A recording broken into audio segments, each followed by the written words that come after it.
안녕하세요. 감동사연 채널 왈칵입니다. 꾸준히 한국과 각별한 인연이 있는 외국인 분들의 이야기를 생생하게 전달하는데 힘쓰도록 하겠습니다. 이제 오늘의 사연자분 모셔볼게요. 사연자분 안녕하세요.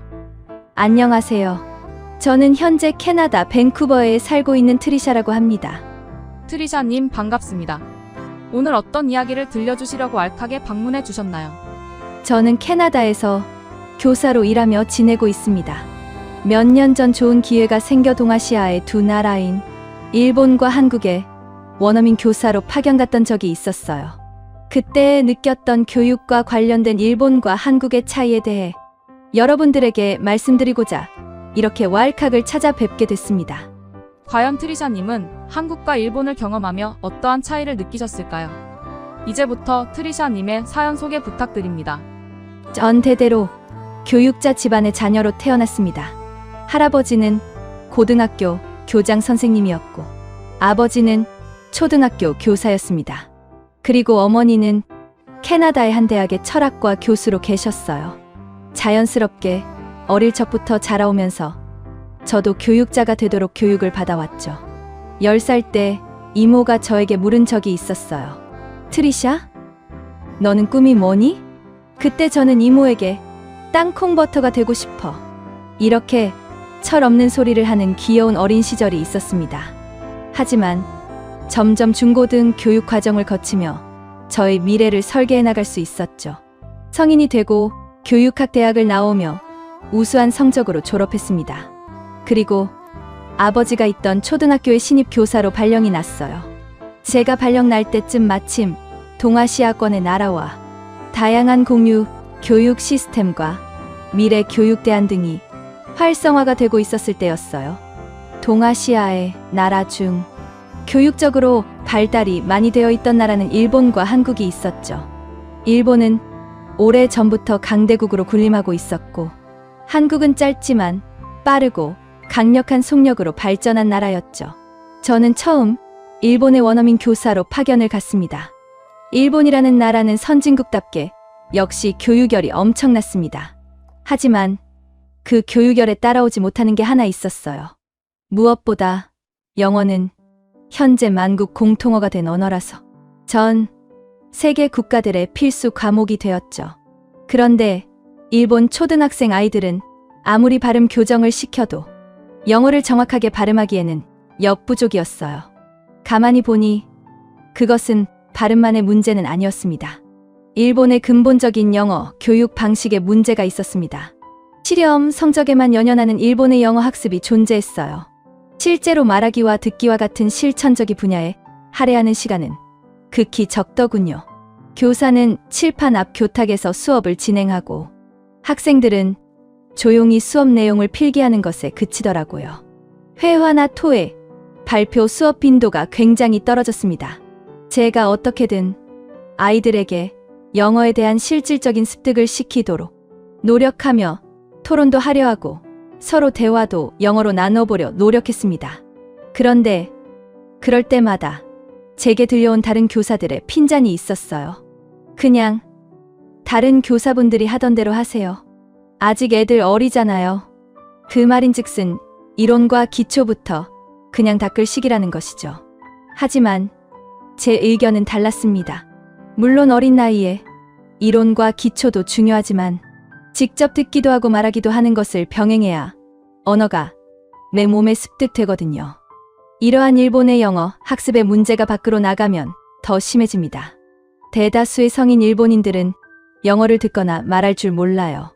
제가 어느 날은 일본 관광을 하고 있을 때였는데 목적지를 제대로 찾지 못해서 길을 좀 묻고자 했습니다. 주변에 꽤 많은 일본인이 있었지만 제가 말을 걸려고 할 때면 모두가 하나같이 스미마생을 말하고 빠른 걸음으로 사라지더라고요. 어릴 적부터 교육을 이런 식으로 받았기 때문에 성인이 되어서도 영어하기를 두려워하는 것입니다. 그리고 일본은 집단 행동을 굉장히 중요시합니다. 그것은 학교라는 교육 공간에서 더 심했습니다. 실수를 두려워하여 배울 기회조차 잃어버리는 것입니다.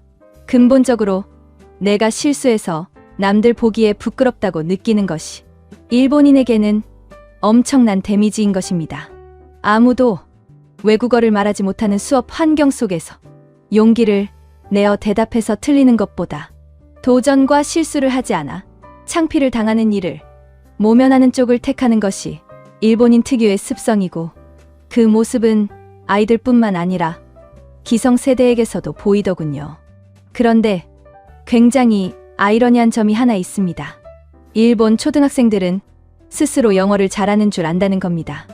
어디서 뿜어져 나오는 자신감인지 모르겠는데 파더, 마더, 브라더를 화자, 마자, 엔마이 브라자라고 발음하는데도 무엇이 잘못된 건지 인지 자체를 못해요. 물론 일본어가 받침을 발음할 수 없는 체계인 것은 이해하지만 해외뿐만 아니라 일본 내에 있는 많은 외국인들이 해당 발음이 잘못되었다는 것을 말하고 그것을 다른 방식으로 발음해보도록 노력해보라고 독려하는데, 그들은 고개를 끄덕이며 알겠다고 말은 하면서도 발음함에 있어 전혀 노력이라는 것이 안 보이더군요. 저는 그곳에서 1년 동안 있으면서 일본인들이 집단적으로 최면에 걸린 줄 알았다니깐요. 한날은 일본 카페에 가서 Where is toilet?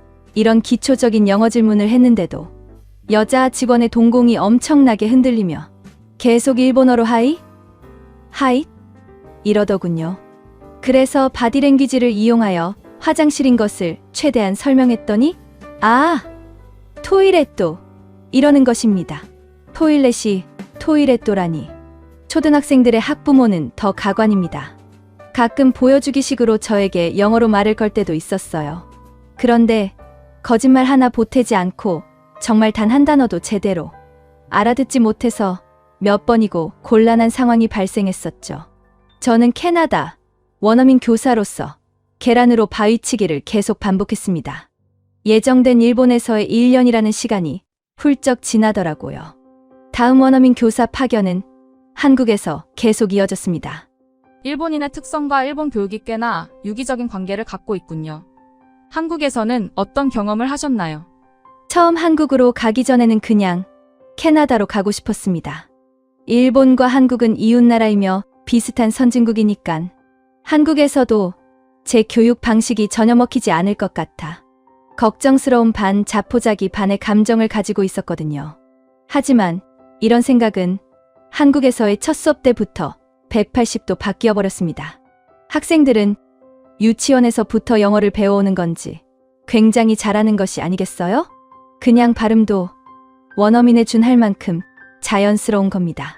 알고 봤더니 한국은 유치원 때부터 영어를 듣고 말하는 것을 자연스럽게 하기 위해 영어로 된 다양한 놀이, 게임, 연극, 노래, 다양한 컨텐츠로 영어를 어린이에게 접하게 만드는 것이었어요.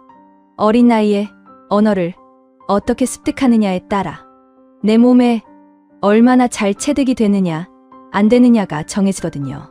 한국은 이런 영어 교육 시스템의 필요성을 일찍부터 깨달은 것인지 아이들에게 숙지시키고 있었어요. 그뿐만이 아닙니다. 아이들은 상대방의 교정과 교열에 대해 거부감이 없었습니다. 일본인 아이들은 발음에 대한 지적을 하면 고개는 끄덕이며 네 라고 대답하는데 눈으로는 벌써부터 기분 나빠하는 게 티가 잘 나거든요. 근데 한국 아이들에게는 그런 모습을 찾아볼 수 없었어요. 오히려 적극적으로 저에게 이 발음이 맞는 것인지 묻기도 하고 자기네들끼리 서로 발음 교정을 해주기도 하는 거예요.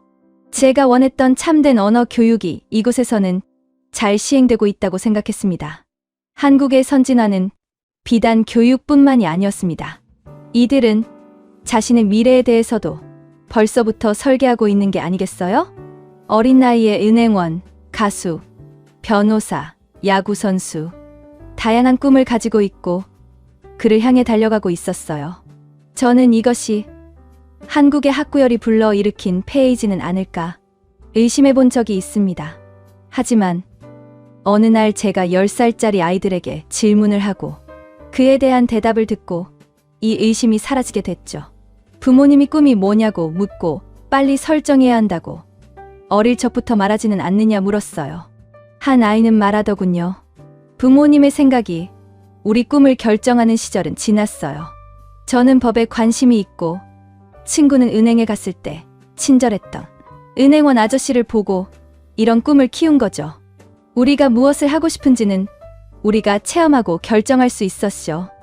위 얘기를 영어로 설득력 있게 저에게 말하고 저는 엄청난 감동을 받았어요. 교육열의 부작용이 아니라 그 속에서 선진적이고 건강한 마인드를 배양한 지금의 한국 아이들의 마인드가 너무 신기하고 대견했거든요.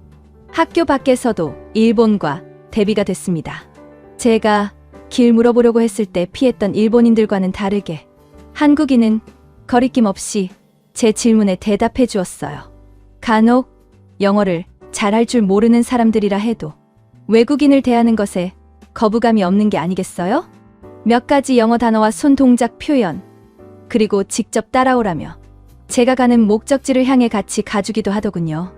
한국이 빠른 시간 내에 이렇게 강대국이 될 수 있었던 것은 오래전부터 교육에 대한 중요성을 한국인들은 미리 알고 있었기 때문이 아닐까 싶습니다. 저는 일본 1년, 한국 1년 동안 겪었던 동아시아 교육 체계에 대해 이곳 밴쿠버에서 공유하고 있는 중입니다. 제 사연은 여기까지입니다. 감사합니다. 트리샤님의 사연 잘 들었습니다. 일본과 우리나라의 교육과 그 교육을 받아들이는 국민들의 차이점을 잘 들어보았는데요. 굉장히 유의미한 시간이었던 것 같습니다. 지금까지 의감동 사연 채널 왈칵이었습니다. 감사합니다.